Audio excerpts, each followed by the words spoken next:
The following is a presentation of the Matt Talk Podcast Network.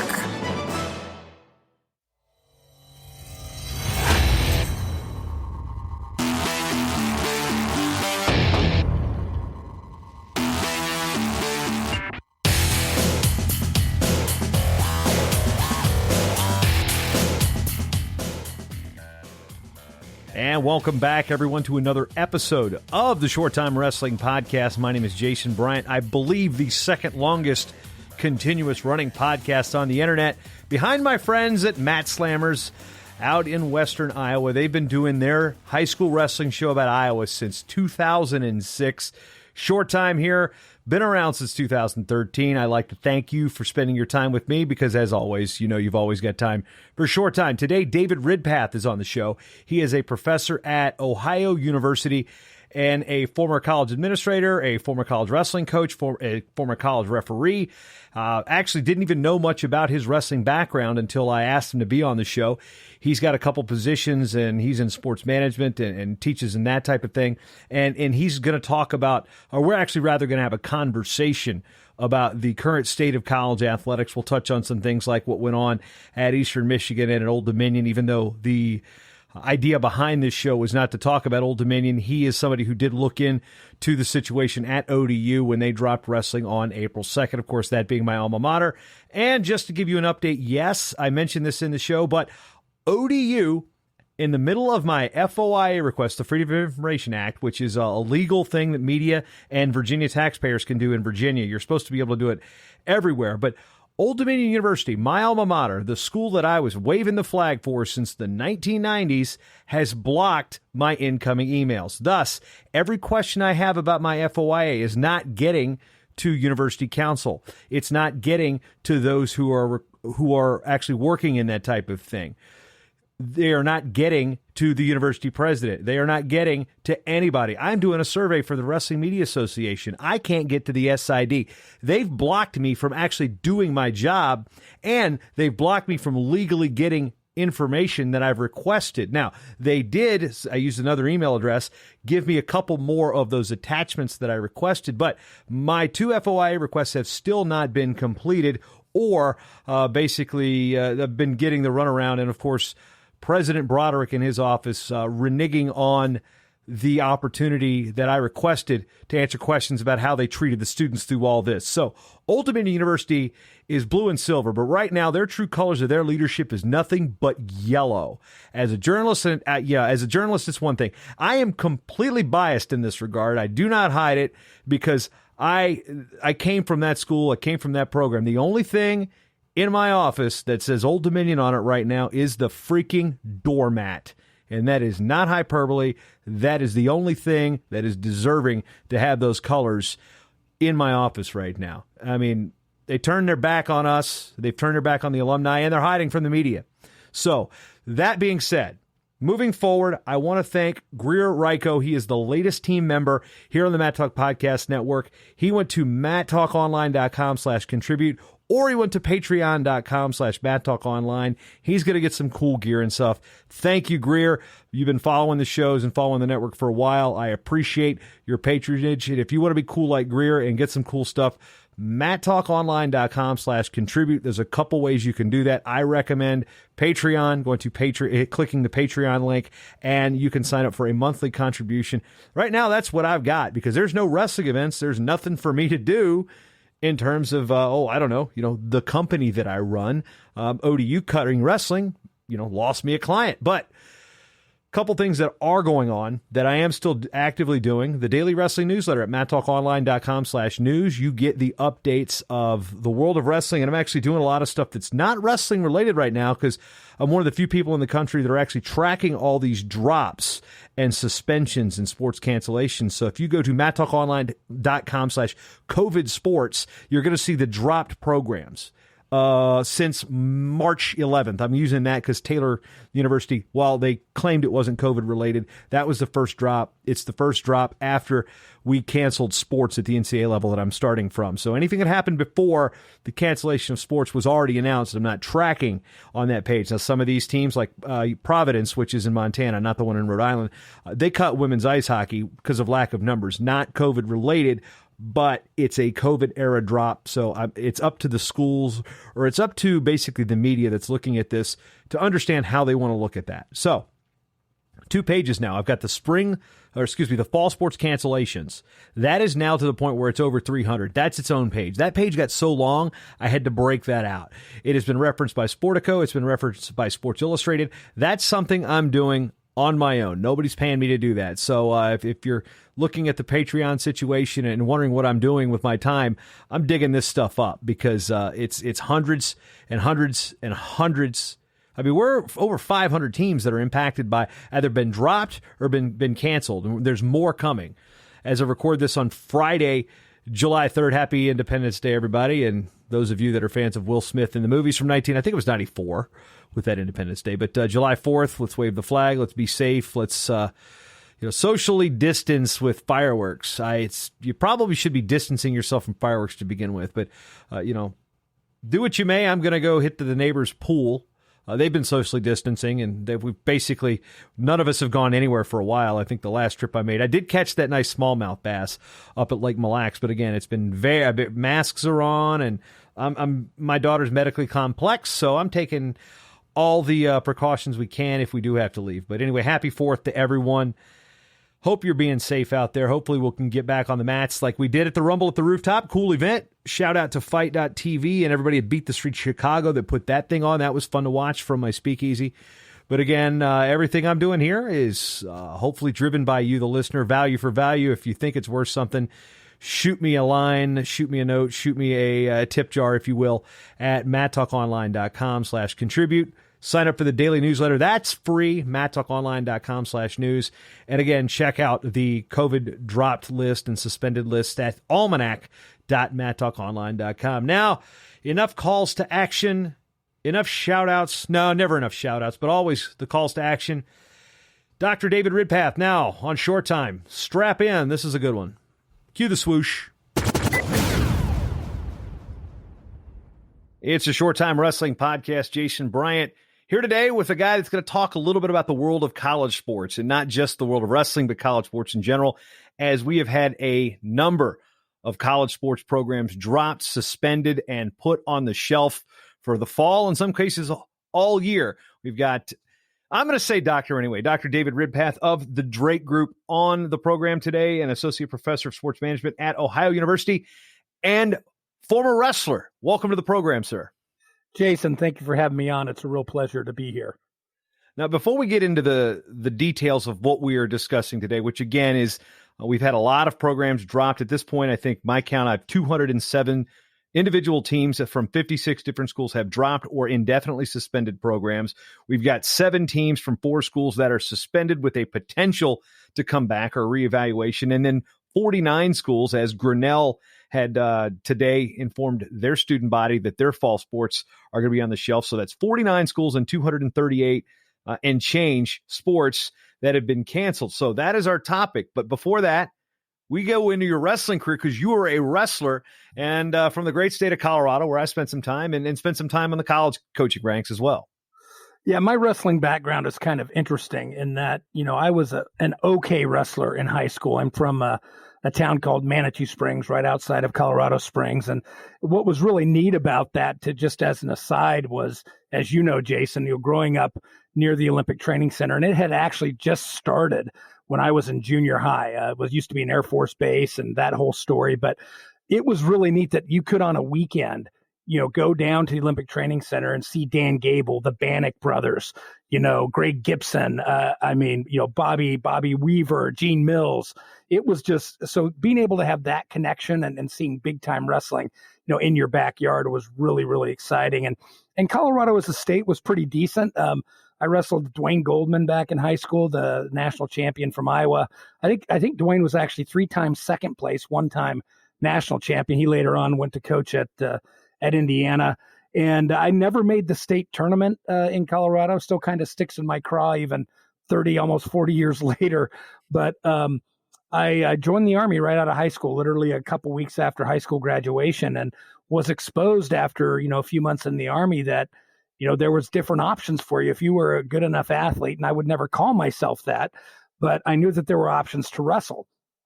And I didn't really realize the level of talent that was going to be where I was. I was actually in Germany, and we had a very strong military sports program. So I joined a German club team in Würzburg, Germany, and really for the first time in my life experienced Greco and freestyle, and found out that I actually had more of a propensity towards Greco-Roman than freestyle, to be honest with you, which of course is semi-similar to what we do in folk style wrestling.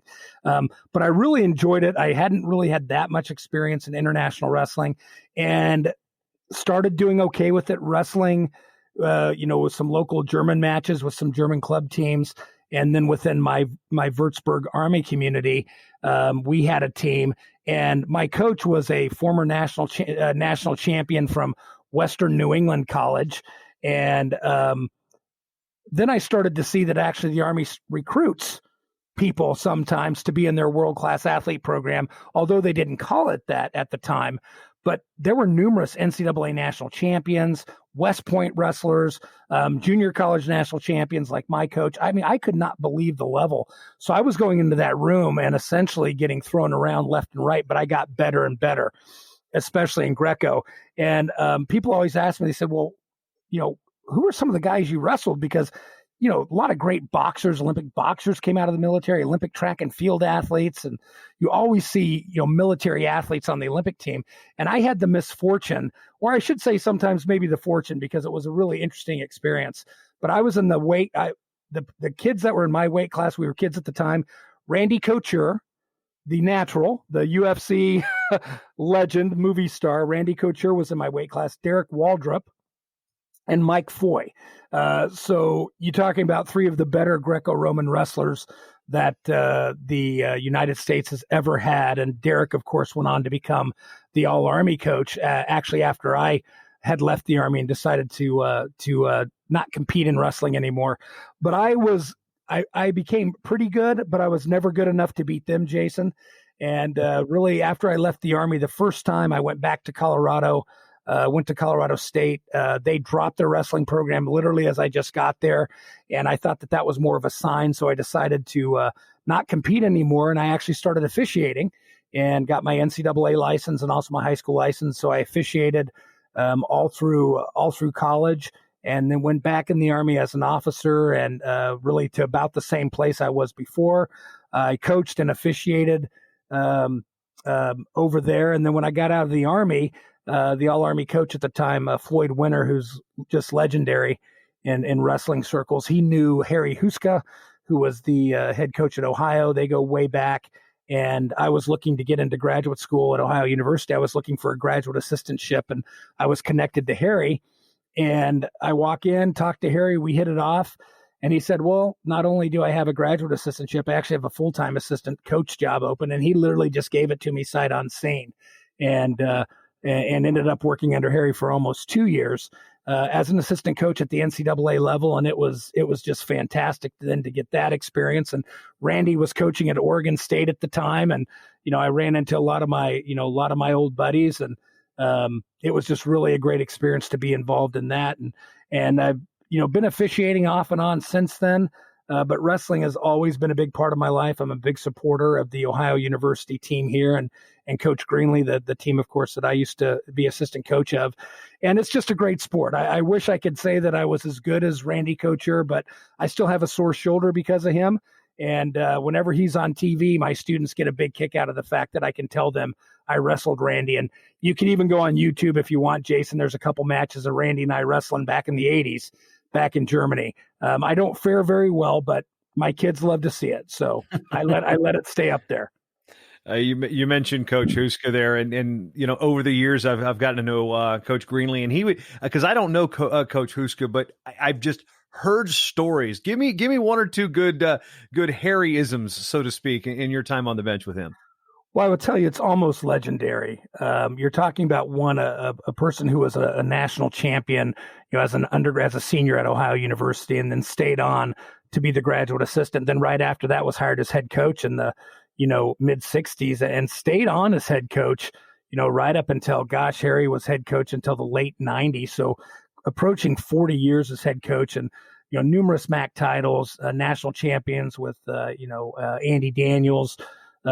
Numerous All-Americans. It was really a team that was not your Iowa type level, but you knew you were going to be in a tough match. I always say this about Harry is that if Ultimate Fighting would have existed when he was in his prime, he would have been as devastating as a Brock Lesnar or Randy or any of your Kevin Randleman, Mark Coleman, those guys, because he was just that good. Some of the stories that you hear about Harry's when he did wrestle is that nobody made it past the first period with him. He broke people's arms sometimes. He was very much feared as a wrestler. He did not make the 64 Olympics because he actually caught mononucleosis, but he was a Pan Am champion, and that's one thing that still sticks in his head. But I will tell you this about Harry is that from a tactician and conditioning standpoint, I don't know if I've been around a better coach, but his stories are just hilarious, more so just because of his mannerisms. Let's face it, Jason, all of us wrestlers, we got to screw loose. I always have said that. We do a sport that it's really almost crazy when you think about it. And just the time and the effort, and you think of the weight cutting and everything. And Harry's screw is just a little bit bigger than the others. And so some of the stories were just, fantastic of traveling with him and being, at matches and stuff. But he's very well respected. It was always fun being around Harry when Dan Gable would come up and talk to him, or Jay Robinson or Bobby Douglas and Stan Abel, and they would just trade all their old stories. And I was just there soaking it up, and honestly, you get a crew like that together, we're all a little bit wacky, right? And it's just fun to hear all those stories from any wrestling coach. Yeah, I've just, some of these conventions, the NWCA convention, you go around, you'd hear people telling stories about the old time coaches, and then just the stories I've heard about Harry have just made me just crack a smile so hard that my face would be hurting, because they're just that comical. Maybe I can get him on the show one of these days. You said you still see him from time to time.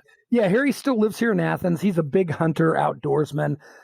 Sadly, his wife of many, many years passed away a couple of years ago, but he lives out in the woods, probably about 15, 20 miles away from me. And but I check up on him. And the joke is about Harry is, Harry, I think the one thing that's amazing is that he succeeded so well in wrestling at a high international, high collegiate level, and he's had a congenital heart defect his whole life that was hereditary. And I've been with Harry where literally he flatlined, and I've had to get him to the emergency room here in Athens. And he has a defibrillator, pacemaker. I mean, it's amazing. And there was one time he was talking to me. He's like, Ridpath. He goes, I'm probably just going to die one of these days. I said, Harry, you're not going to die. God and the devil are fighting over who has to take you, and that's going to be a long argument. Oh man, yeah. Like I said, that's filling in some of the. I don't want to say blanks, but it's definitely checking off the boxes on the stories, because I know again I'm just over 40, so I don't really have that full time interaction with him. But the purpose, again, as I alluded to in the open here, was what we've got with college sports, and your background, got sports management, but you're also with the Drake Group. Explain what the Drake Group is and what its mission and basically its entire purpose for being is.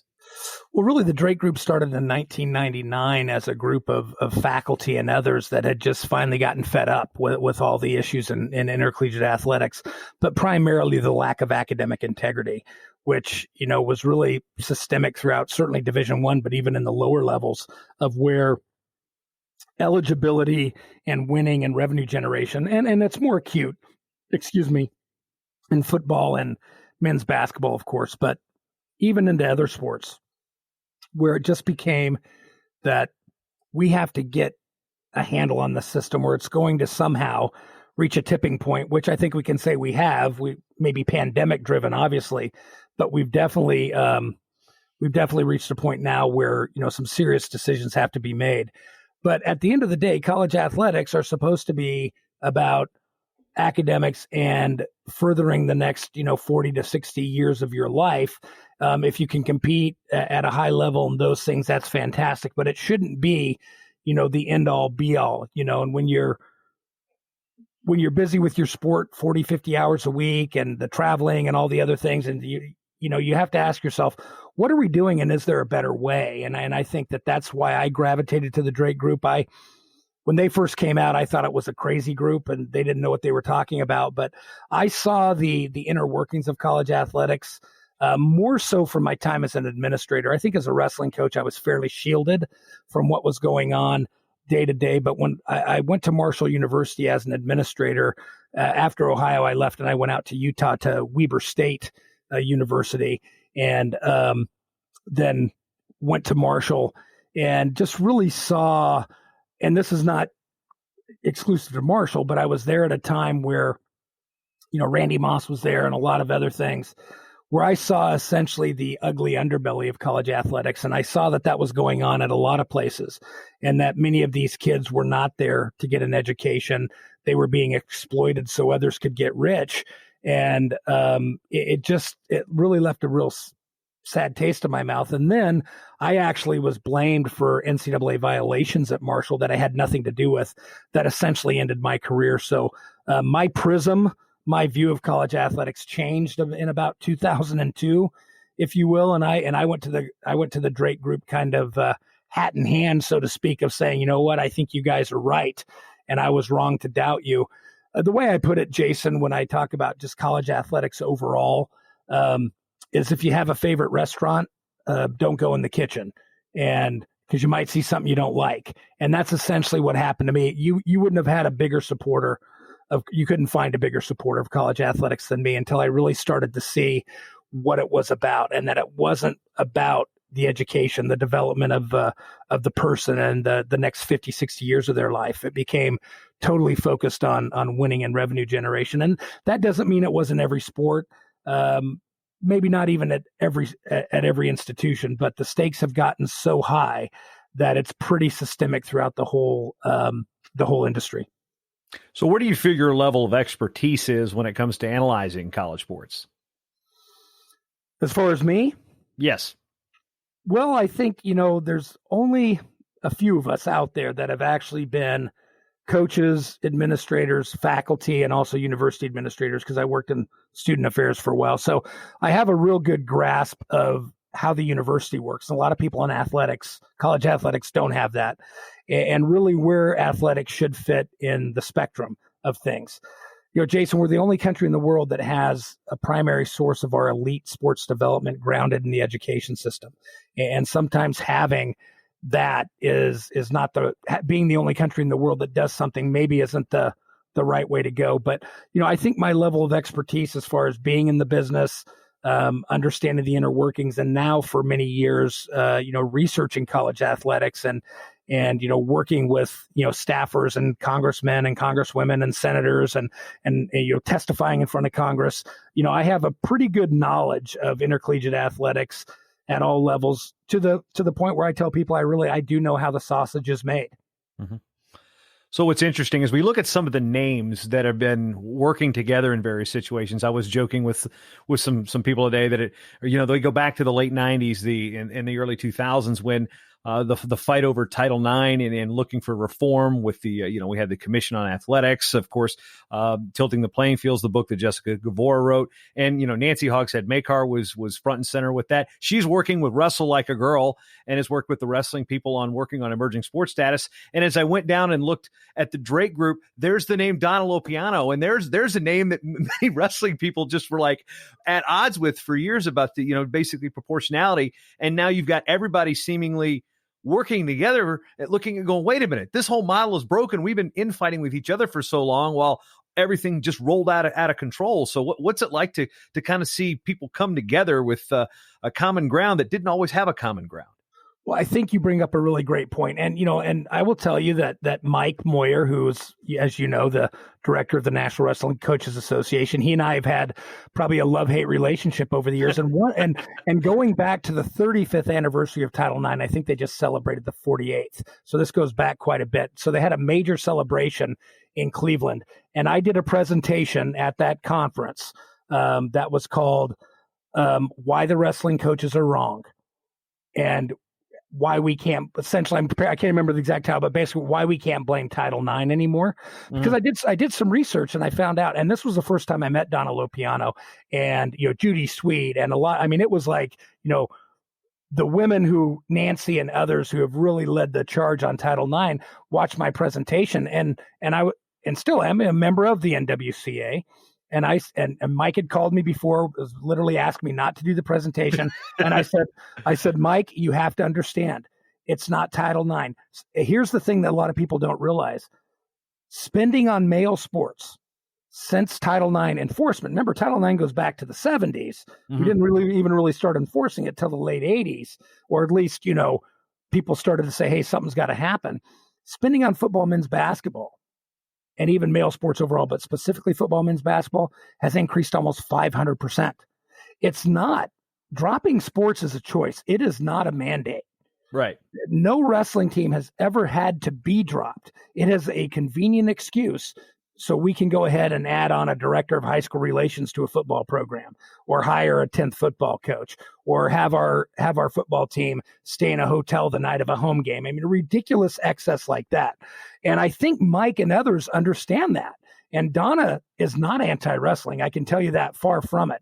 Donna wants to save sports, but she also wants people to understand that, one, at institutions of higher learning that receive federal funds, there are federal issues that you have to balance. And yes, the proportionality aspect is there because more females go to school than males. But at the end of the day, none of those teams had to be dropped. It was a choice to spend more on football and men's basketball. I mean, we could cure Title IX issues tomorrow by saying Division I FBS football gets 65 scholarships, and reducing staff sizes and expenditures and those things. And that's what we're working on in the Drake Group. And I think people like Mike, even Joel Greenlee here, the wrestling coach at Ohio, and others are starting to see, well, wait a second. Donna Lopiano and others are actually not evil. They want to try to save our programs, who we should be going after. And I think Mike was probably a little reticent of this for a while because it is a tough fight. But what I had said is that of all the money and everything we spent as a wrestling community, we lost every Title IX battle, every one. And I think there's a time as a wrestler, like I knew one day I was not going to beat Randy Koecher. It just was not going to happen, right? So I could do what? I could go to another weight class. I could I could do all kinds of things if I wanted to do that, right? But like I told Mike, I said, Mike, you're fighting federal law and you're fighting the wrong battle. We have got to fight football, men's basketball, and excess expenditures and excess fat in intercollegiate programs. And I think, the last conversation Mike and I had, like at Old Dominion, we're trying to keep it as a non-scholarship sport. Maybe we explore wrestling and other sports at a different paradigm. For instance, should we go to maybe a non-scholarship aspect of it because we don't get a lot of scholarships anyways? Or should we really go and attack football, men's basketball? There's no reason for Division I to have 85 scholarships. None. And it's not denying anyone an education. That's the first response is, oh my gosh, you're denying young black kids an education. No, this is America. You can go to college if you want to, right? And those people can still play football, and likely if they really are that poor, disadvantaged person, they can get enough need-based aid to go to college. And so there's many other ways to look at this, but it is heartening that you have a lot of strange bedfellows in this, Jason, because at the end of the day, we want to protect broad-based participation. We want to save sports, but we can't do that being apart because we really have to attack the fat and excess that goes to football and men's basketball. And to that point, I mean, I've written a number of position papers in columns and such, having researched Title IX since I first heard about it really impacting college sports. Like I think I was finishing up high school in 1996, 97 when I really started to research it. And you come across the crazy stories where people like the Trial Lawyers for Public Justice. I remember them specifically when I think Northern Iowa dropped men's and women's tennis back in the late 90s. This group unannounced came in, if I recall correctly, sued Northern Iowa to bring the women's team back. Didn't do it to bring the men's team back. And there was no like student complaint. It was just, they just went out and found these schools that were grossly out of proportion with prong one that really kind of got people rolling in the wrong way. One thing that I've always me and Nancy we have butted heads on this for years until she blocked me on Twitter, was the fact that you brought this up. It says, no, Title IX did not require any men's sports to be cut. However, it didn't exactly forbid it either. So that was one of those things where it was, I guess, maybe plausible deniability or like, well, I'd always find it odd that if it was a budget concern, you would always believe the budget concern. Well, if you're going to blame Title IX, no, it's the budget. So it could be a scapegoat and anti-scapegoat all at the same time. So once we basically come to grips with, look, we're not going to get the law changed, I think this is where we're like, all right, well, let's take our medicine and deal with it. Now we get to Old Dominion, which, again, my alma mater, this is a school I was born into. My older sister went there in the late 70s. I'd seen every major sporting event that they've had there. And when Title IX gets brought up in the press release on April 2nd, this to me just screams complete lunacy, because in 2020, if you have a Title IX problem with compliance as a Division I athletic department, you done screwed up something, because the rules have been in place for this long. It's going to happen. It was heavily enforced in the safe harbor era with proportionality. How? I guess from your opinion, how can a school legitimately have a compliance issue with Title IX in this day and age without somebody screwing something up? Well, no, I agree with you, Jason. And, and again, I like Wood Selig, the athletic director. He's a graduate of Ohio University, but Old Dominion made what I think is a very strategic, poor decision. They want to try to be big time in football. And you have a lot of schools trying to do this. And a school like Old Dominion is never going to be Virginia Tech in football. They need to accept that. But Wood Selig is not, because he calls them peer institutions. And as an ODU grad, I'm calling bullshit there. Well, and you should call BS and there's nothing wrong with competing at a level you can sustain. Can Old Dominion on occasion compete in basketball? Sure. Can Old Dominion compete in wrestling? Well, they've proven that, so why not be good at what you can do? Whereas, like Wood Selig is saying, he would rather, we want to try to be fully funded and excellent and everything. Well, you're not going to be excellent in football. You beat Virginia Tech that 1 year. That is just a one-off anomaly that if that happens every 20 years, it would be shocking. But Old Dominion made this investment saying, we want to be Division I FBS football. And that is a major, major investment if you try to budget it like a Virginia Tech. And that's what they're trying to do. And there's this mythological belief, Jason, that if we are Division I FBS football, and I hear it here, I hear it in the MAC and other things, that somehow that validates the institution. I can tell you at Ohio, and I love Ohio, and I'm just down the road from the Ohio State, right? And we are not ever going to be them athletically, but we have some things as an institution that we're much better than Ohio State: sports management, journalism, other things. Each institution has its niche, but we're never going to be Ohio State athletically, and we should not be playing in that sandbox, at least in football and some other sports. And so I think we can really shift some paradigms and change how we do things in college athletics, divisional structures and things like that to make it a little more balanced. But I agree with you. If you're having a problem with Title IX, it is a refusal to follow the law and balance things out, adjusting budgets, those types of things. And why not stay at 1AA football if you're Old Dominion? Because then you can have a much smaller football team, which would help balance out proportionality. You can, there's so many other things you can do, but Old Dominion made that choice that they want to be Division I FBS football, and they are going to die on that cross. Couple things, and being, I have never missed an ODU football game since they started it, whether I was in person, listening on the radio, watching on television. My entire, if you see, on video here, my walls are blue and white and that bar is gray for a reason. Mm-hmm. And I'm thinking about having to change the paint scheme here. And again, if you're listening, I didn't set this interview up with Dave here to talk about Old Dominion initially. I'm talking about the landscape of college sports, but when we look at ODU, this is also a situation where they did have this thing of selective excellence under the previous administration with Dr. Jim Jarrett, and there was no football. And I was excited to see this happen, but I had Bobby Wilder on my show a couple months ago and talking about the move to Conference USA when East Carolina was still a member, when it was before teams jumped to the American, and the entire landscape of Division I football changed, leaving us with conference rivals like, and I use the word rival loosely, with Rice and UTEP. I mean, you've got a school 15 miles from the Atlantic Ocean in the same conference on a school that's a border town with Mexico. There's nothing that I get amped up about ODU Florida International or Southern Miss, because Brett Favre and all that, and the history that goes with the strong baseball program there. But I don't get fired up for UTEP.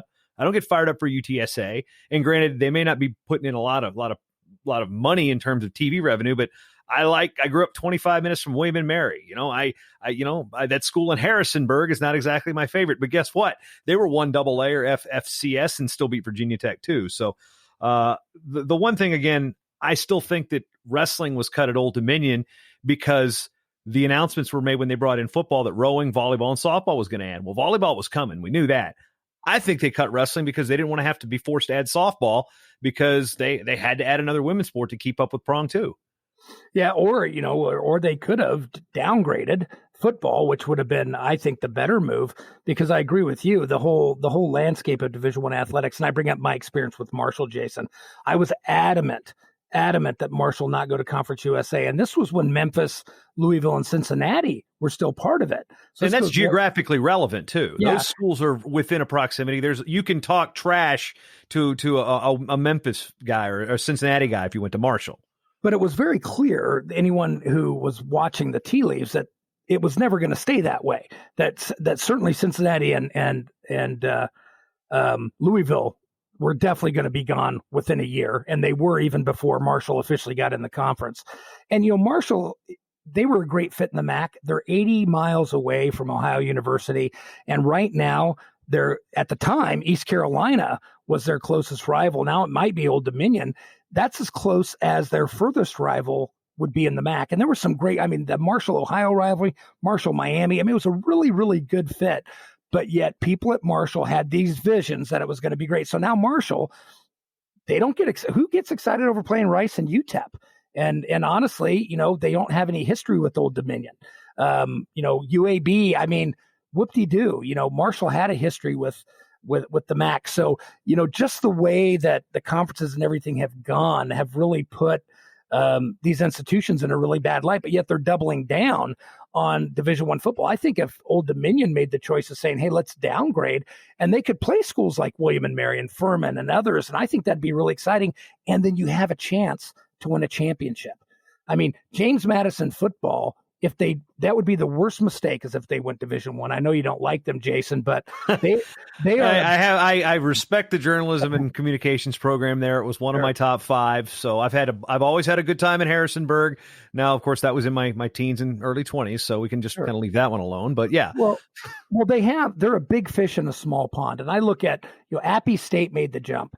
Do you even hear about Appy State anymore? Well, as a wrestling guy, yeah, but as far as football goes, they beat Old Dominion 49-0 a couple years ago. So that one still stings. But they were, they were really relevant as a Division I AA powerhouse. So, now they get to play in the Bahamas Bowl or the Poland Weed Eater Bowl. What do you do? And that's what I even say about schools in the MAC. Why would you be in a Group of 5 conference where no matter what you do, Old Dominion could go 13-0, they are not getting invited to the playoff. And so if you're not part of that system, take your ball and go home and save some money so you can protect a broad-based system. If Old Dominion would downgrade to 1AA, they could add softball and keep wrestling. Easily could do that. But they refuse to do it because people like Wood, the president, and some trustees, they feel that they have to be Division I football to be relevant. But, no disrespect, Jason. I say it about my own institution here, or even my alma mater, Colorado State. Nobody out there is getting them confused and saying that they're Division I football. In fact, they don't even pay attention. They're paying attention to the Alabamas and Virginias and Virginia Techs of the world.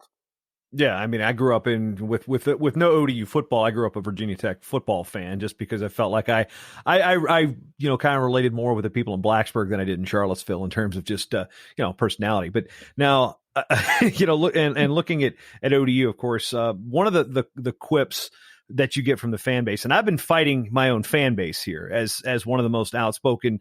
Most people in this sport of wrestling know where I went to college, and trying to be impartial as a media member. That being said, I still was on Twitter. You knew when it was football game day. You knew when the Lady Monarchs were having a run. You knew when the field hockey team was making a run. I mean, I was just basically trying to be an ambassador for my alma mater, probably as good as I could. And then, I learned today that the school probably is either blacklisted or blocked my email address. So I'm not getting anything through for my FOIA requests or to the university president, but that's another story entirely. The fact that, well, it's a non-revenue sport. It's a non-revenue sport. Everything's pretty much a non-revenue sport unless you're telling me that ODU, by cutting wrestling, actually loses money instead of saving $1 million. It's a great point. And schools like Old Dominion, for the most part, their football programs don't even pay for themselves. They are highly subsidized through student fees and institutional monies. And which Virginia did get a hit with the Cox bill, which it limited the amount of student fees we could use for certain programs.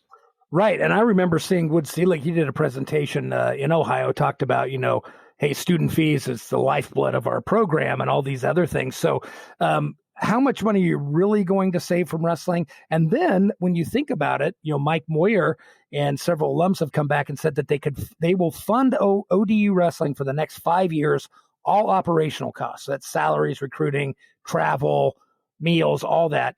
The only thing they asked is that let's have it non-scholarship. There's a non-scholarship league with Bucknell and other schools like that.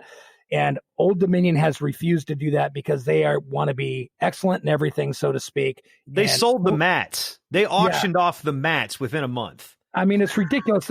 They could actually still keep their program, and it would not cost them a red cent, but yet they don't want to keep it because, one, they don't want to meet Title IX requirements, and two, they have this vision of saying, we want to fully fund all these other sports. Well, do you really need to fully fund all those other sports? And how much bottom line are you really going to save with wrestling? Honestly, if they saved $100,000, I'd be shocked. They probably aren't saving anything.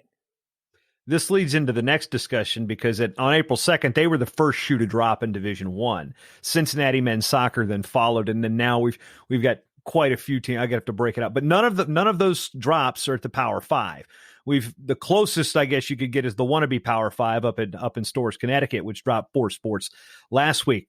So now we enter the era of the global pandemic, and now we're seeing how fragile, or maybe even how poorly led, some of these athletic departments are in the shell game that is money in, money out, and whose line item is this, or whose books is the tuition on? Well, in Division III, when you add a sport, the whole school's looked at as making money. In Division I, those students' tuition dollars don't seem to even enter the ledger. They just look at the athletic costs of it. So how much is the global pandemic impacted it? I mean, it's pretty obvious how much has impacted it, but, I guess put some brain power to it. And what did this do for the pretenders out there in Division I athletics?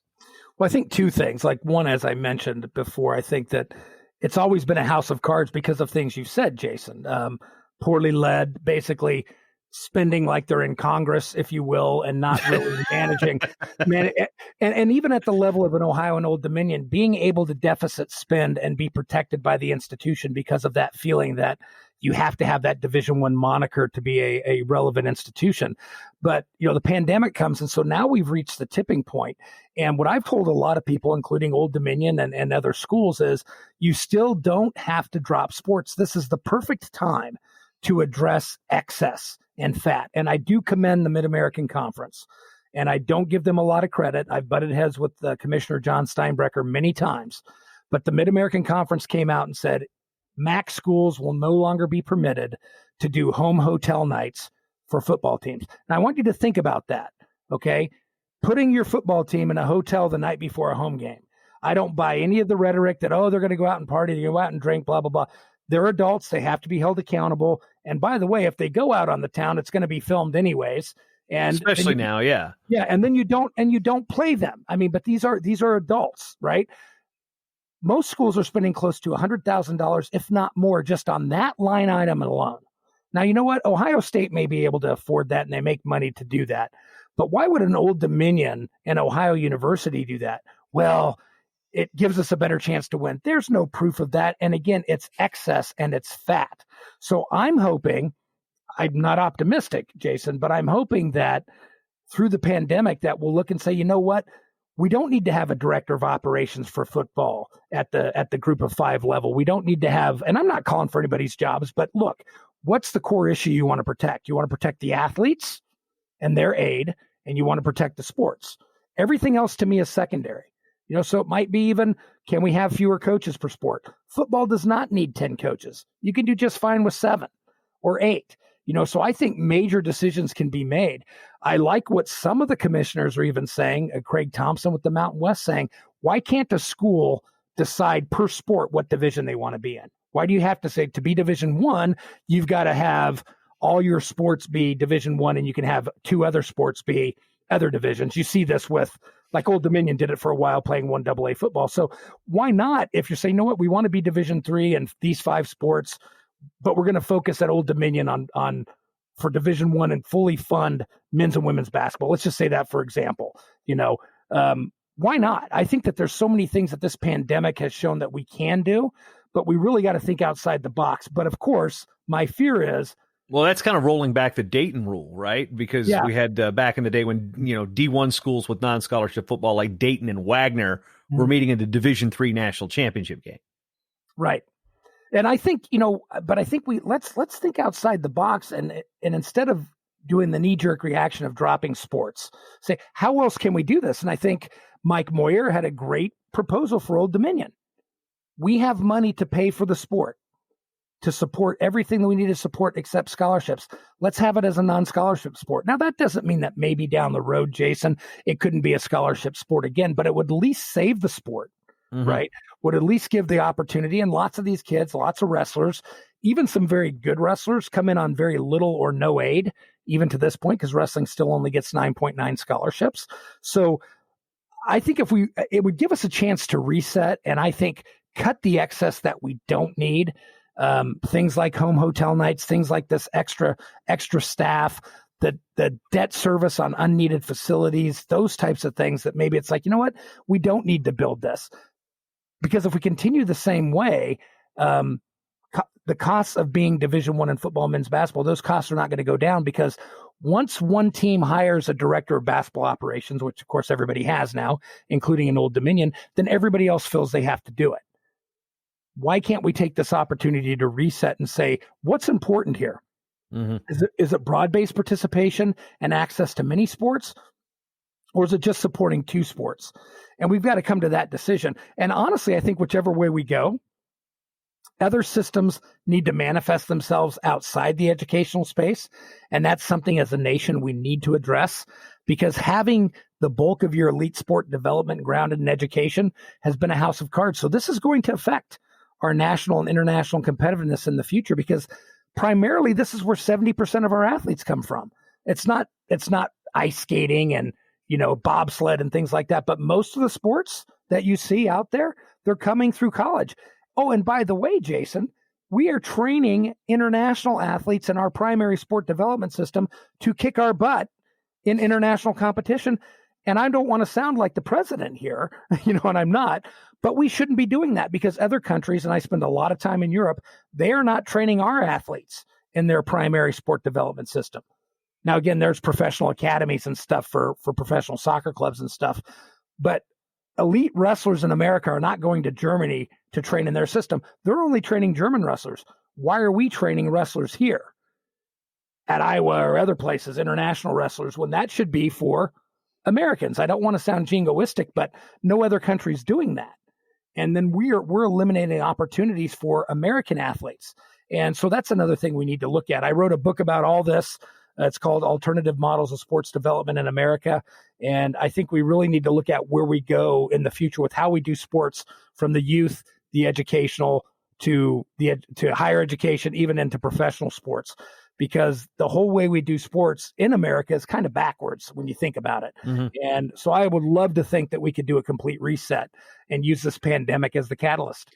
It's too much money. People lose too much money, man. That's the thing. But before we get to that, there's a couple of things I want to bring up about the Division I side of things, because, again, that's where most of the fan base lies. So we've got 43 teams in Division I that have been dropped. Of those, 15 are men's and women's tennis. Tennis is taking the biggest hit in a sport that was sponsored by over 300 Division I colleges and over 280 on the men's side and over 300 on the women's side.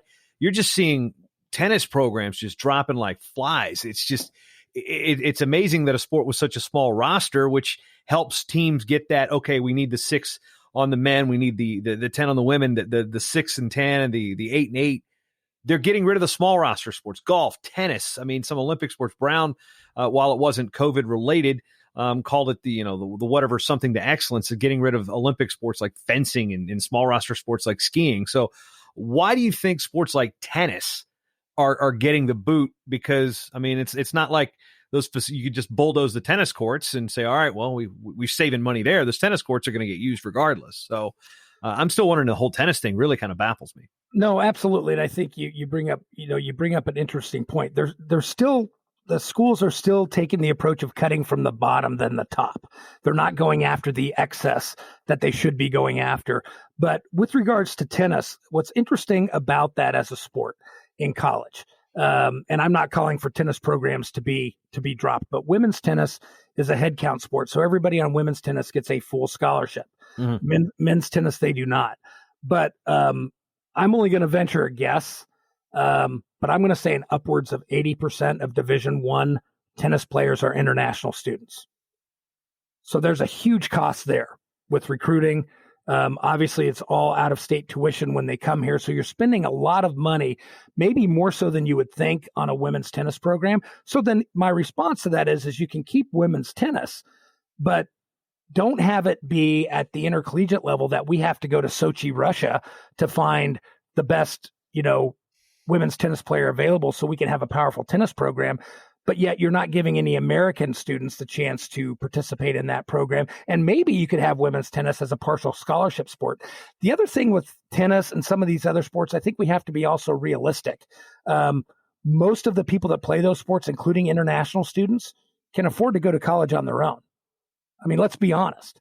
You have some of these country club sports. They're country club sports. Yeah, that's the term. That why would we have sports that are primarily African-American males being supported by at your bigger schools like at Ohio State? Why should an Ohio State football team pay for a women's tennis team? But I will tell you, women's tennis, why those programs they're looked at as low-hanging fruit now, as kind of wrestling was way back in the day of Title IX, is the cost of this tennis programs are much more than people would think because of the international recruiting, and certainly in women's tennis, primarily those scholarship athletes being international students. So it's out-of-state tuition. So you might even have a few men's players getting full scholarships, or at least, decent partial scholarships, but at the out-of-state level. So it's a much higher cost. So it's become low-hanging fruit. I have nothing against tennis. I actually love it as a sport, love to watch it. But I do think for American colleges, Jason, we need to reframe, what are we doing with tennis in college? Now, if these international kids want to play tennis, the one thing with tennis, if you're an elite player, there are other options you can take. You don't have to come to college and play. Even in the United States, the Williams sisters did not come through the college program. Jennifer Capriati, I use her as an example because she was coming up when she was making that run when she was 13 years old on the cover of SI. I think I was in the 5th grade. And it's like, and there, she answered a question, somebody asked her about Title IX. She had no idea what it was because she wasn't a product of it on the college sports level. So those type of situations exist in every country, even this one. No, you're right. And like Coco Gauff is not going to go to college. She's already a superstar. I mean, John McEnroe played 1 year at Stanford, kind of like Tiger Woods, playing the 1 year at Stanford. So. Again, the outrage of the one and done hits college golf. Look out. Isn't that amazing, right? Yeah. People get upset about one and done. But so what I'm getting at, Jason, is let's reframe what college athletics is about. There are some fine women's tennis players out there in America that probably be pretty good at college tennis. We don't have to do this race to the top of trying to have this Wimbledon level, college tennis program, and every one of our players is from an international country. We shouldn't be doing that. These are American colleges and universities. Again, I have nothing against international students. I'm married to a German. My kids are dual citizens. So please, Jason, understand I have nothing against this, but this is our primary sport development system. And sports like tennis and others have other outlets that if you are a Coco Gauff, you don't have to go to college. If you're a Tiger Woods, you don't have to go to college. If you want to, you can, but those should be reserved for Americans. And then you can actually start paying in-state tuition and not recruiting, out of state or out of country, which costs so much money. And so women's tennis is a huge, huge budget line item, much more than people would think. And the same thing with college ice hockey, which again has other ways that you can become an elite hockey player. But, college hockey, why it's so expensive is not so much the ice time, the scholarships, and equipment. It's because recruiting, most of your players are going to be from out of country. And should we be doing that? And those are questions we need to ask. Yeah, and one thing to also point out, it's not just an assault on everything with tennis, because I think I read a stat that in Division III, the overwhelming majority of Division III tennis players are from the United States. So it's more a Division I problem, or if you want to use the term problem. Now, secondly, there's two schools, one of which is in the MAC, the other one is in a pretty close proximity where you are in Ohio, that have set pretty dangerous precedents in terms of what their decisions could be for other college sports, one of which is Central Michigan and the other is Wright State. Both of those schools dropped below the minimum number of men's sports for Division I athletics. That, to me, is probably the most frightening, because for years we've tried to say, all right, we need to be one of these six, because at least the FCS level, 6 was the minimum number of men's programs. I think it's the same with that. You need more programs when you're big boy football than 1AA football, but that to me scared me, man. I mean, what's you look around within the MAC, Central Michigan's, they got 2 years, I think, is the waiver to come back with something. But I mean, they didn't get the blanket waiver. The group of 5 schools didn't get the blanket waiver like they wanted to, but it's still a pretty dangerous precedent. Well, I think it's dangerous because also they've not made any attempts to cut the excess and fat that I've talked about, Jason. I mean, the Drake group was absolutely against the group of 5 doing that, because that was just an excuse. Like Title IX has been used as an excuse by and large of, here's how we can cut expenses but still build a firewall around football and men's basketball. You look at, Eastern Michigan, which, dropped wrestling a couple of years ago. They're 7 miles from Ann Arbor. Okay. They're also getting sued for cutting those women's sports too, right? It's just going to be a lot more costly than it was to keep those sports. And honestly, and again, I have nothing against Eastern Michigan, but when you're 7 miles away from the University of Michigan, why are you playing football anyways? Or if you want to play it, don't play it at the Division I level.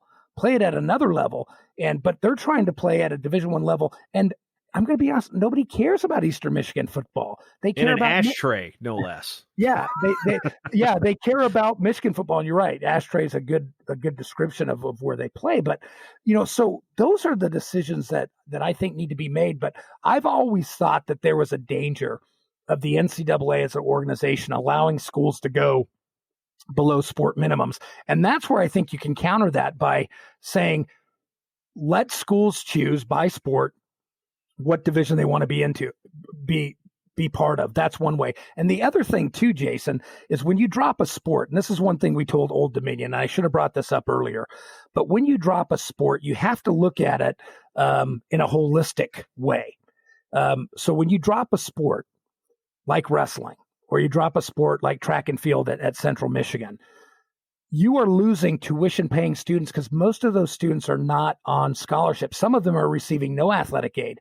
So that's money to the institution. Football is essentially you're just moving from one account to the other, but you actually have economic impact of a track athlete who might be on a partial scholarship or no scholarship. You drop that sport, by and large, those athletes are going to leave. And so as an institution, you think you're saving money as an athletic department. And this is what we told Old Dominion. You might think you're saving a few $1,000s as an athletic department, but as a university, you're losing tuition paying students. And because a lot of those wrestlers at Old Dominion are paying tuition. And a lot of people don't realize that either.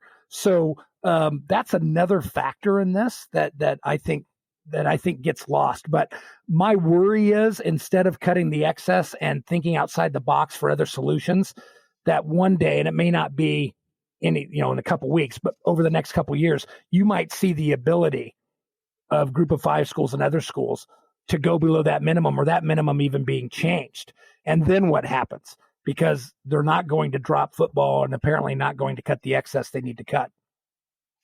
Most of the mainstream media outlets, save probably Pat Forty, who has a daughter that competes in a non-revenue sport at the college level. We look at all the coverage is basically, football's going to come back. Football's going to come back. These departments need money. Football's going to come back. Very few are focused on the non-revenue sports, the Olympic sports. You've been an outspoken proponent of those sports. Again, that's kind of how I started following you on Twitter, and then was kind of the genesis of this entire conversation. But the non-revenue sports, they're the real students. They become the high school coaches. They become the teachers.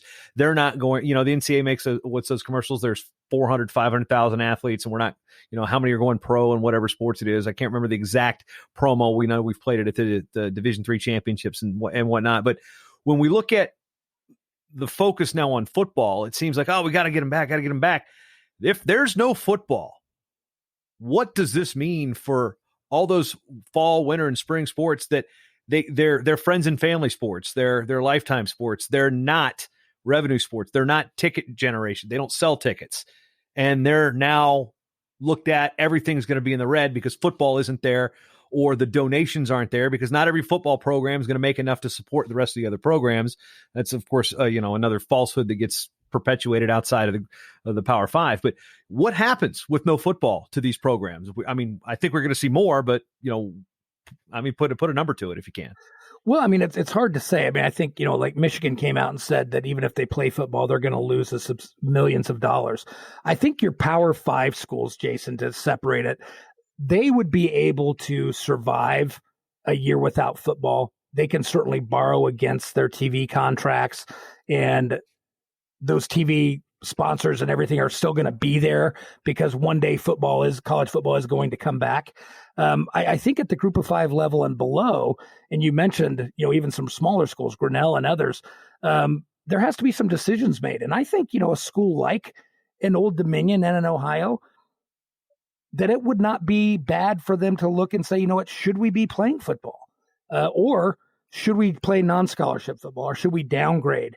And a bunch of schools do that. So like a conference does that. So you're not worried about conference exit fees and things like that. I think you might see something dramatic like that. And that's not a bad thing, Jason. I hate that it's taken a pandemic and stuff, but I would hope that schools look at and say, okay, we're in a world of hurt. The purpose of educationally based sports is sound mind and body. And if they take the goal of we want to preserve as many scholarships and preserve as many athlete opportunities, that might mean some very hard, very tough, I understand it, I get it, very, very tough decisions, and would mean a lot of other people losing their jobs. But if we keep the athlete and the sports as the focus, then I think we can do a lot of interesting things. If there's no football, it would not so much affect the Group of Five conferences because they're being largely supported by student fees and institutional subsidies. But what's going to kill the Group of Five, so to speak, is enrollment is going down, especially for this upcoming year. And so those student fees are not going to be there. Those institutional subsidies are not going to be there, at least to the level they are now. And so, you're seeing furloughs. I don't know what's going on in Minnesota or at Old Dominion, but in athletics, everybody is taking a 10% pay cut. I'm getting a 5% pay cut. We've laid off so many people at Ohio already that, we've lost, I think, probably the past 4 months, 200, 250 employees whether it's faculty all the way down to custodial. So, it's been really a painful time. And as a university, you want to protect academic programs and the academic core. And so that means you got to address and get rid of a lot of fat. How much do you need, somebody who's in charge of instructional innovation getting paid $400,000, for instance? I'm just picking that out of the hat. Do you need a director of football operations getting paid $200,000? Do you need offensive coordinators getting paid more than the university president? Those things are going to have to be looked at. I think the Power Five will be fine. I think the Group of Five, they're not really getting a lot of money from the Power Five anyways. there's those, guarantee games and things like that, which I think honestly are not really needed. That shows more structural deficiencies. You wouldn't need those guarantee games if you actually managed your budget effectively. But I think the group of five and others are going to have to make some real decisions here. And I hope those decisions are to preserve as many sports as possible, preserve as many opportunities for the athletes. And that might mean changing the level you play at. And that's not a bad thing at all. I've seen a lot written in the media about like UConn when they dropped 4 sports last week. It's like, well, they've got X amount more than the NCAA minimum. Why is the bar? Why is the low bar the minimum? Why is that the goal now? It seems to me that outside of like Ohio State and the Ivies, and there's the service academies that have, and Stanford, with all these, with every sport imaginable. Why is it the lowest number? Why does that seem to be the bar these days instead of actual excellence? Well, and I agree with you. It shouldn't be. It just has become a convenient excuse. It's like, hey, we're going to drop sports. People are going to be really pissed off. UConn is on a fool's errand with their football program anyways. They're trying to be something that they're not. That's what I've always said. Don't be something you're not. Play at the level you can afford and sustain. And, UConn is vastly overreaching in football, and they'll never recoup that money that they're spending on it. But the minimums just gives a convenient excuse of saying, hey, you know what? I mean, geez, we're spending all this money, and look at us. We're above this minimum, and we shouldn't be. And it's a nice sound bite and selling point to some people, but it's really just a mask of other, again, overspending and excess in 2 sports. Having spent a lot of time around Division III athletics, announcing the D3 Nationals and attending it since 2009, I've really kind of fallen in love with that model.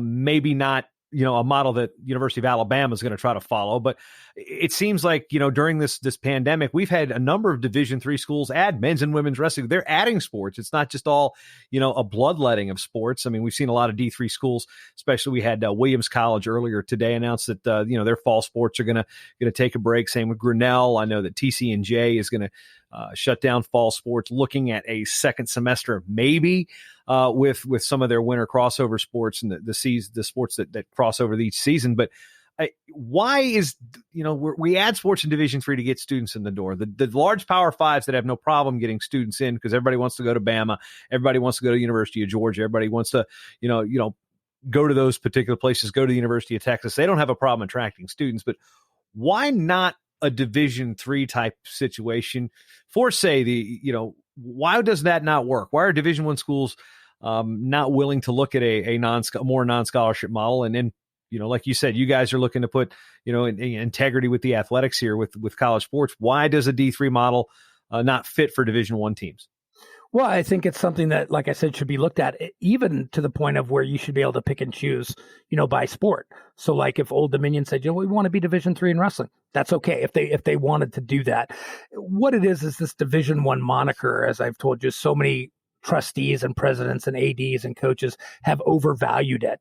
I can tell you that people aren't coming to Ohio University by and large because of our athletics. It's a nice value added, but they're not coming because we play ostensibly Division I football. And most of those kids that come in are Ohio State fans, and probably a lot of kids that go to Old Dominion are Virginia and Virginia Tech fans. It's just, it's the nature of the beast. And Division III schools, by adding teams, when those schools are relatively small, 2,000, 3,000, you add a team, that's a significant boost to your enrollment.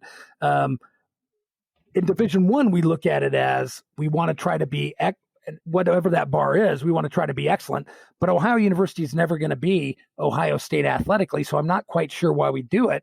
And then when we drop sports, as I mentioned before, we're actually hurting enrollment. We're really not bringing in a significant amount of enrollment. And I did research on this at Ohio University. We polled thousands of students and incoming students, and was athletics a significant reason of why they chose Ohio University? Was seeing a sparsely populated game on a Tuesday night that made you shoot up out of your chair and say, wow, I want to go there. I honestly think it has the opposite effect. I think it makes you look Bush League, because even during an Ohio State game, we'll put 20,000 in the stands on a Saturday here.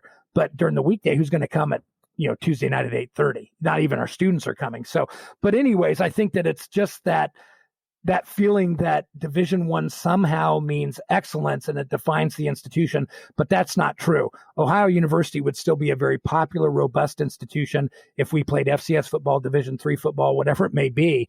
People would still come here for the reasons why they come here, for the academics and the social reasons, the location and other things like that.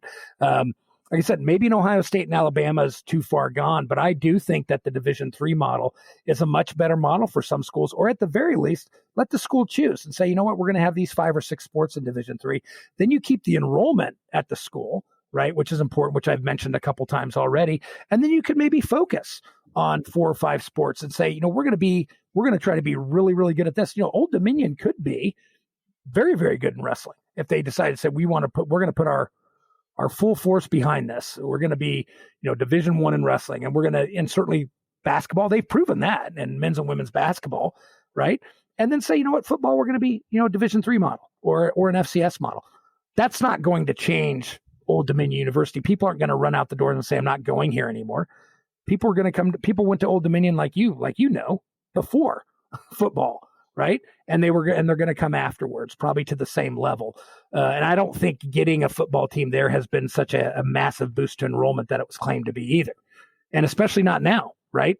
Kids are not coming to school. My son's even taking a gap year. He's in college. He wants to wait till this whole thing is over. So I think we need to take this time to really look at these alternative ways. And certainly Division III is one of them. Now, to bring everything back to wrestling, it's the one kind of thing is like I wanted to have you on to kind of, you know, a lot of wrestling fans, they pay attention to wrestling. It's like they're not, there may be a little bit of college football, but you know, there are people that are the general college sports fans. Like I said, I'm interested in college basketball, not nearly as much as I used to be when I worked at a newspaper and was, you know, filling out my field of 64 at the time brackets and entering every office pool I could think of. But, you know, ultimately sports are important to people, but it's only a couple sports.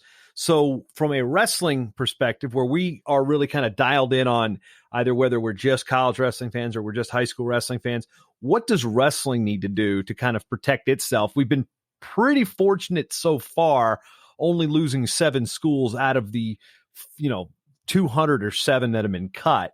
So, you know, we haven't seen the huge disaster that we could potentially have seen. What do wrestling fans need to do? What do wrestling coaches, administrators, what does the wrestling community need to do to make sure that they're safe through all this? Well, I think, again, specifically with wrestling, I think there's some things we can do. And I know some of my friends in wrestling probably would not agree with me on this, but I actually think we need to morph into freestyle and Greco. If we want to talk from a macro level, I think that is what the world is wrestling. And I think it's an exciting brand of wrestling that I think would even attract more fans to the sport. There's those of us we'll watch anybody wrestle, right? You know, in any style. And again, I grew up on folk style, but I just think freestyle and Greco would add a new level of excitement to the sport. I also think that we perhaps in wrestling maybe should just abolish divisions and just have a wrestling division. Or at the very least, and I know that my good friend Joel Greenlee would not want me to promote this because he lost to Carlton Hasselrig back in the day, but I loved it when the Division II and Division III champion were allowed to wrestle in the Division I tournament. I thought that was the coolest thing, and it added a lot of excitement when you had people like John Azevedo, Joe Gonzalez, Carlton Hasselrig, these Division II and Division III wrestlers actually winning, you know, a Division I tournament too, to add to their lower division titles. I thought that was really exciting. And in some ways, you don't have a lot of difference between a Central Oklahoma and an Ohio. In fact, you could make the argument that Central Oklahoma is better than Ohio, and even though they're Division II, right? So why not just have a wrestling division? And I think all these schools could benefit. It's still a highly attended championship. I think the sport itself, because of women's wrestling, which is another thing I probably should mention, women's wrestling absolutely has just boomed around the world. And that can be a huge way to save wrestling programs. So adding women's wrestling would be another great thing. But I think just from a tactical perspective, I would love to see us go the freestyle Greco route. Wouldn't it be fantastic to watch, like, you know, an Iowa State match and it's freestyle Greco, freestyle Greco, freestyle Greco? I think it'd be very cool. And then I think we're better off even internationally, even though we're pretty damn good. I think it would just take us to the Iran level Honestly, you want to change college wrestling to freestyle. You want to talk about a divisive talking point. Yeah, because I know. That's one thing is I love folk style wrestling. I love college wrestling. I hate riding time, but having being able to announce those big events and seeing it, and the thing to get on this tangent for a little bit, I don't think the style will make any difference because we're it's tribalistic in terms of you're going to watch Iowa. You're not going to watch the style of wrestling. So I don't think we lose that. I mean, we might have some of the traditionalists be like, no, this is how I wrestle. I'm not watching that. And then some of us were back, especially in the old regime with the binary code of wrestling, the 01-10-10 ball draw era. That really was the worst set of international rules we've ever had, and I dare say any sport's ever had. Yeah, but that era, I'd be worried about having our rules dictated by an overseas thing, because that's one thing about being an American. We're distinctly American in why we hate the metric system, why we like our folk style, why we don't like the international 3-point line, why things while Major League Baseball is arguing about this, like the international start with the runner on second, extra innings, and things of that nature. We do things our way. We drive on the right side of the road. And I think that's kind of where we're getting in with the freestyling Greco type of thing, or especially with the freestyle. And then with the other thing about, I'm going to disagree on the Division II and Division III things because it's, and again, you're say if you blow up the entire NCAA and start over, okay, cool. But if you want to be a Division I champion, I think the prerequisite for that's going to a Division I institution. And I think timeline that only lasted for about 15 years because from this, it's not like, back in the day, my college coach, Gray Simons, well, he won 4 NAIA titles at Lock Haven, but at the time the school was a dual affiliate and the tournament was open, by the way. Right. So a lot of people don't realize the tournament was open prior to 1968. So a lot of different moving parts historically there. That's again, another discussion point. But one thing that I find interesting in all of this is, again, wrestling has found itself we're avoiding the guillotine, however you want to say it. We're adding women's wrestling. It's now an emerging sport at all 3 NCAA levels. What do you ultimately want to see from the NCAA? Because you've talked about different schools picking their level, but it seems like the entire system needs to be blown up and reassembled for what you want to have happen. Yeah, and I don't think that that's a bad thing. We've had this model for over 100 years, essentially the same model, right? That we're debating on whether people own their own name, image, and likeness in the 2020. It just blows my mind that we're even talking about that. Somebody like Kyle Snyder, should be able to, and he would have been very popular. But it doesn't matter. Even me, if Colorado State would have had wrestling, I would have been okay. I still would have been able to go to Manitou Springs and hold a camp and make $300. But you can't even do that right now, so things like that. So I think a complete reset of the system, I see no issue with that. And looking at the divisional structures, looking at scholarships, looking at everything and saying, what, at the University of Minnesota, if you want to be Division I in everything, that's fine. Here's what you do. But I also think, we have to look at the college athletics, the expense structure, so the Drake Group has sponsored a bill or working with the Donna Shalala, representative in Florida, former president of Wisconsin, on a limited antitrust exemption to cap coaches' salaries. There's no reason. Look, I like PJ Fleck, nice guy.